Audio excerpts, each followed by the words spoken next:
महाराष्ट्र में भी अगले महीने चुनाव हो सकते हैं, इसलिए महाराष्ट्र की सियासत में भी हलचल शुरू हो गई है। चुनाव से ऐन पहले शिंदे सरकार ने पिछड़े वर्ग और मुसलमानों के लिए बड़ा फैसला किया। एकनाथ शिंदे की सरकार ने 16 प्रस्तावों पर मंजूरी दे दी। कैबिनेट ने नॉन क्रीमी लेयर की सीमा 8 लाख से बढ़ाकर 15 लाख करने का प्रस्ताव पास कर दिया। अब यह प्रपोजल केंद्र सरकार को भेजा जाएगा। पिछड़ी जातियों के लिए 2 दिन के अंदर महाराष्ट्र सरकार का यह दूसरा बड़ा फैसला है। बुधवार को ही पिछड़ा वर्ग आयोग ने 7 जातियों और 12 उपजातियों को ओबीसी कैटेगरी में शामिल करने की सिफारिश की थी। ये जातियां महाराष्ट्र की 20 से 25 सीटों पर प्रभाव रखती हैं, इसलिए अब विपक्ष इस पर सवाल खड़े कर रहा है। आदित्य ठाकरे ने कहा कि महायुति अपने काम के आधार पर जनता के बीच नहीं जा सकती, इसलिए अब जाति और मजहब की सियासत शुरू हुई है। आदित्य ठाकरे ने कहा कि सरकार इस तरह के कई फैसले करेगी, लेकिन उन्हें आखिरी वक्त तक जनता से छुपाकर रखा जाएगा। ठाकरे ने कहा कि अगर शिंदे सरकार को जातियों की इतनी ही चिंता थी तो 2 साल में यह फैसले क्यों नहीं किए। यह सब जनता को गुमराह करने के लिए है, वोट हासिल करने के लिए है। जो इलीगल सीएम एकनाथ शिंदे है, उनका यही काम है कि हर जाति में कुछ न कुछ वाद विवाद हो, हर धर्म में वाद विवाद हो, दंगे हो। ये उनका काम है और ये काम उनको भाजपा ने दिया है। अगर कल की बात करें, कल के कैबिनेट की बात करें, तो पहली बार ऐसे हुआ है कि कैबिनेट में लगभग 120 विषयों पे बातचीत हुई होगी। उसमें से लगभग 80 निर्णय हुए और काफी सारे निर्णय अभी भी जनता से छुपाए गए हैं। इस कैबिनेट में ना कोई पारदर्शिता थी। क्या इन सारे विषयों की कल जरूरत थी? क्या ये विषय पिछले 2 साल में भूल गए थे? काफी सारे ऐसे विषय भी आए हैं जो अर्जेंट बिजनेस करके आए हैं, लेकिन ये अर्जेंट बिल्कुल नहीं थे। और ये सिर्फ लोगों को, जनता को फंसाने के लिए, लुभाने के लिए और उनके चुनाव में कुछ न कुछ मदद होने के लिए हुई है। लेकिन जनता देख रही है, महाराष्ट्र देख रही है कि जो ये पूरी की पूरी कैबिनेट है, शिंदे कैबिनेट है, मिंदे कैबिनेट है, वो ना जनता के भले की सोच रही है, ना महाराष्ट्र के भले की सोच रही है। सोचते तो सिर्फ अदानी के बारे में सोचती है। उद्धव ठाकरे की ही पार्टी के सांसद अरविंद सावंत ने कहा कि अगर महायुति की सरकार ओबीसी वर्ग में दूसरी जातियों को शामिल कर सकती है तो फिर मराठा समुदाय को ओबीसी समुदाय में शामिल करने में क्या दिक्कत है। अरविंद सावंत ने कहा कि यह सब चुनावी दिखावा है। जनता जानती है कि राज्य सरकार के हाथ में कुछ है ही नहीं। यह सारा मामला केंद्र के पाले में है, इसलिए इससे महाराष्ट्र में किसी का फायदा नहीं होने वाला। पिछले 1 महीने के अंदर कितने निर्णय सरकार ने लिए। रोजाना महामंडल, कल फिर ओबीसी जातियों की 15 जातियों को ओबीसी में डाल दिया। भैया कौन मना करता?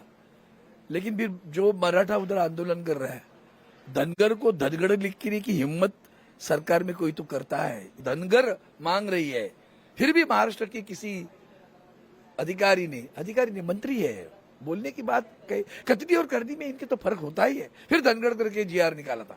फिर वो जरांगे साहब ने पूछा अभी क्यों नहीं किया, 15 जाति का किया तो इसको क्यों नहीं किया। तो करते रहेंगे और करेंगे। मैं बता रहा हूं, चुनाव में देखना कितने इंडिपेंडेंट खड़े रहते, फिर पता चलेगा क्या कर रहे हैं। उद्धव की पार्टी के आरोपों का जवाब दिया बीजेपी नेता राव साहब दानवे ने। उन्होंने कहा कि ओबीसी आरक्षण का फैसला चुनाव को देखते हुए नहीं लिया गया है। चुनाव करीब है, इसलिए क्या लोगों की भलाई के फैसले टाल दिए जाएं?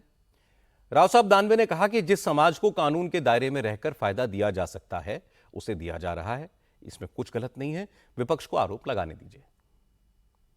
भारतीय जनता पार्टी कोई चुनाव सामने रख के कोई निर्णय नहीं ले रही है।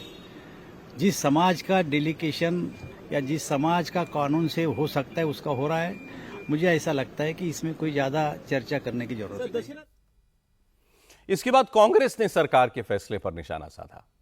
विजय वडेट्टीवार ने कहा कि ओबीसी की क्रीमी लेयर बढ़ाने का फायदा अमीरों को होगा, गरीब पिछड़ा वर्ग के लोगों को इससे नुकसान ही होगा।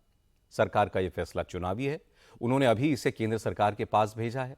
अब केंद्र सरकार चुनाव तक इसे दबाकर बैठ जाएगी।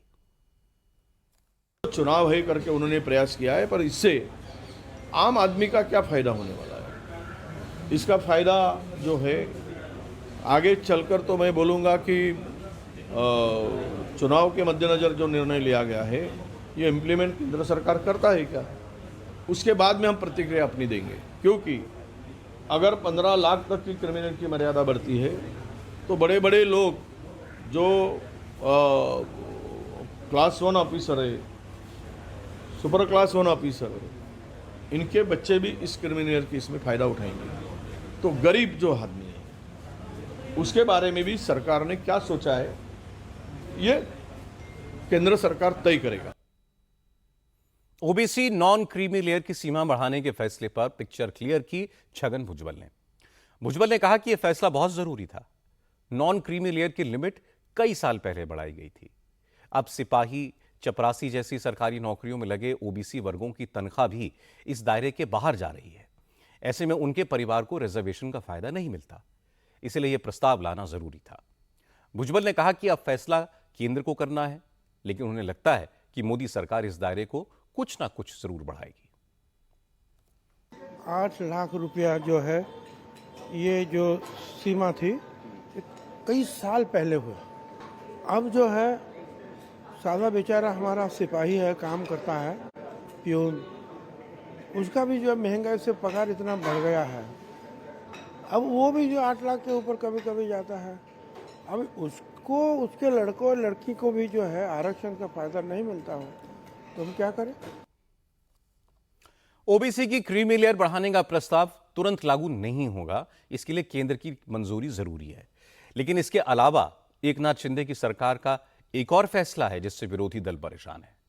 सरकार ने महाराष्ट्र के मदरसों में पढ़ाने वाले टीचर्स की सैलरी 3 गुना तक बढ़ा दी है। मदरसों के पढ़ाने वाले डीएड टीचर्स की सैलरी अब 6,000 के बजाय 16,000 होगी। बीएड टीचर्स को हर महीने 8,000 रुपए के बजाय 18,000 रुपए मिलेंगे। कल कैबिनेट की बैठक में मुसलमानों के लिए काम करने वाले मौलाना आजाद फाइनेंशियल कॉरपोरेशन की वर्किंग कैपिटल को 700 करोड़ से बढ़ाकर 1,000 करोड़ रुपया कर दिया गया। चूंकि मामला मुसलमानों से जुड़ा है, इसलिए महाविकास अघाड़ी के नेता खुलकर इसका विरोध नहीं कर पा रहे हैं।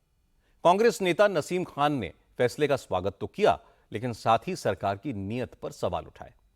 नसीम खान ने कहा कि सरकार ने इतने बरसों तक मुसलमानों को परेशान किया और चुनाव के पहले अचानक मुसलमानों की इतनी फिक्र क्यों हो गई। आज चुनाव के सामने 1 महीने में चुनाव होने जा रहा है और शिंदे जी की सरकार को अब मुसलमानों की याद आई है। मदरसों में पढ़ाने वाले टीचर्स, बीएड, डीएड्स, इन टीचरों की 3 गुना सैलरी बढ़ाने का उन्होंने घोषणा किया है और मौलाना आज़ाद फाइनेंशियल कॉरपोरेशन की भी 700 से 1,000 करोड़ करने का उन्होंने निर्णय लिया है।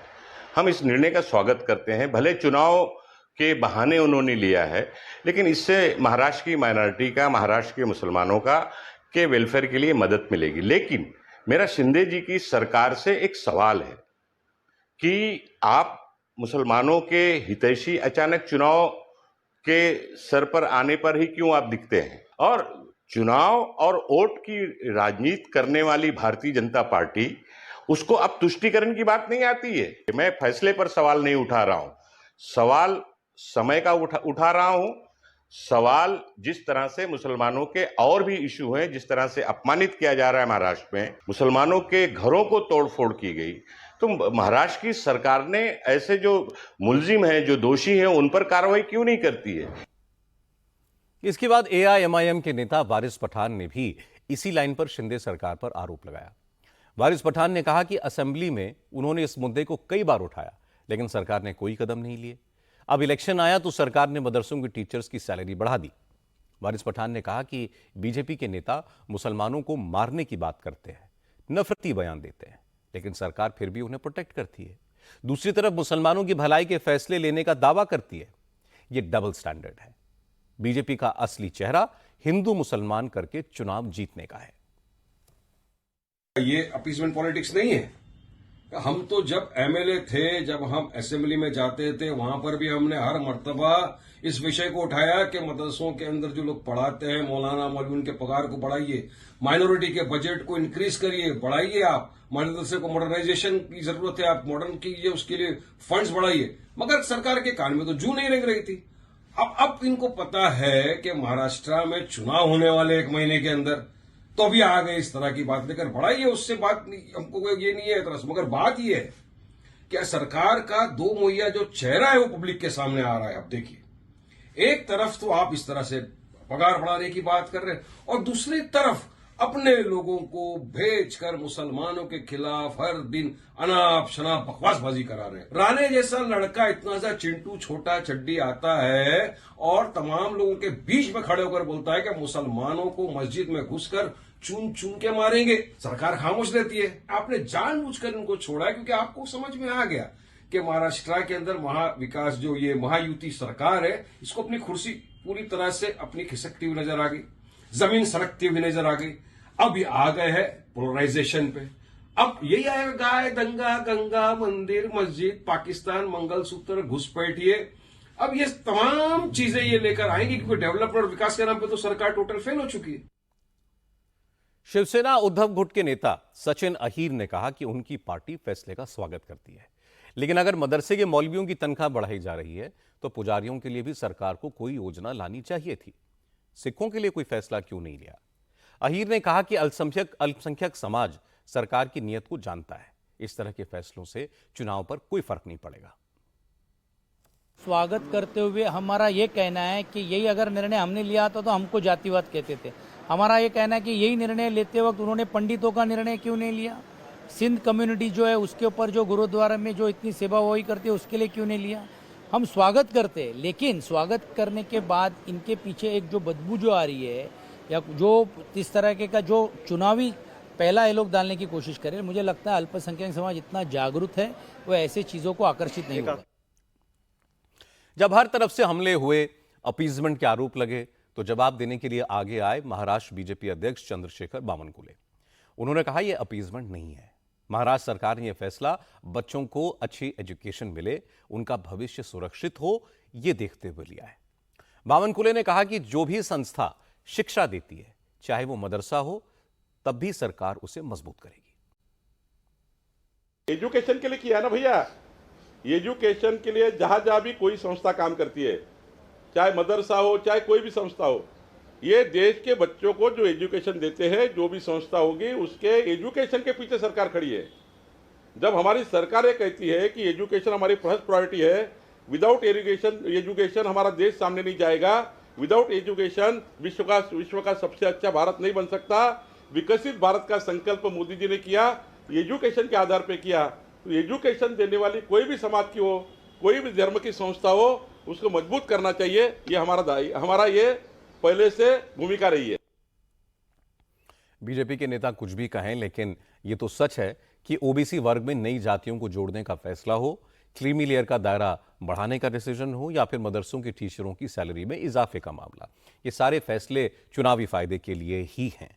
अगर महाविकास आघाड़ी की सरकार होती तो वो भी ऐसे फैसले करती जिससे उन्हें चुनाव में फायदा हो। सब करते हैं, लेकिन मानता कोई नहीं।